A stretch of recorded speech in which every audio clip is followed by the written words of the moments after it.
des Comores Pour et le de Madagascar MoDem, particulièrement. Frédéric Petit pour le MoDem. Oui, merci Monsieur le Président. Monsieur le Ministre, Messieurs les Ministres, Madame la Présidente, je tiens évidemment à vous remercier pour le travail qui a été fait et l'investissement des rapporteurs. Le groupe MoDem salue tout d'abord évidemment l'augmentation des moyens dédiés à l'aide publique au développement et la feuille de route qui est proposée par le gouvernement avec l'objectif de ces 0,55% en 2022.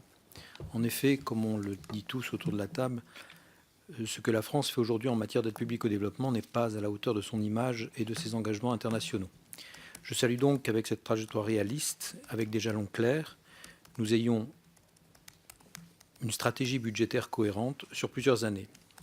Cela étant dit, il demeure certaines interrogations. Depuis 1998 et la suppression du ministère de la Coopération, on a vu, comme Monsieur le ministre l'a suggéré, on a vu la montée en puissance de l'opérateur, de l'Agence française de développement, qui est l'opérateur qui est dédié en grande partie à cette mission. Mais aujourd'hui, beaucoup d'orateurs l'ont rappelé, notre aide au développement se gère dans le cadre de 2 programmes budgétaires, de 2 ministères, et je rajoute de 2 missions budgétaires aussi, il faut être encore précis, ce qui complique.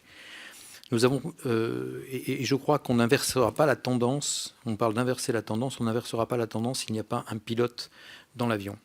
Il semble que j'exprime là l'opinion de notre groupe, mais également celle de beaucoup de personnes à la Commission des Affaires étrangères. Les actions doivent donc être rassemblées sous un pilotage commun et plus efficace. Les rapports peu huilés, et je crois que c'est un euphémisme, entre l'Agence française de développement et Expertise France sont un exemple des marges de progression que nous avons à faire dans ce domaine. Nous soutenons donc et nous nous inscrivons tout à fait dans les axes que, Monsieur le Ministre, vous avez présentés à la fin de votre introduction. Il faut également réaliser que c'est la raison pour laquelle nous traitons les dons comme avec des outils d'un financeur et nous ne traitons pas les dons comme des investissements.